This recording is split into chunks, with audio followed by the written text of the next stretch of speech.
వస్తుందా? ప్రతి పూటొక పుటలా తన పాఠం వివరిస్తుందా? మన కోసమే తనలో తను రగిలే రవి తపనంత కనుమూసిన తరువాతనే పెను చీకటి చెబుతుందా?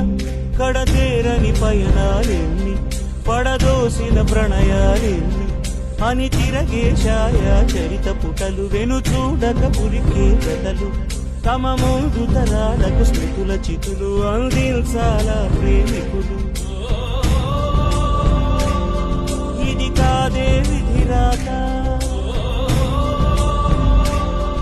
అనుకోదేం ఎదురీక. 10 నెలలు తనలో నిన్ను మోసిన అమ్మైనా అప్పుడో ఇప్పుడో కనని కనను అంటుందా? ప్రతి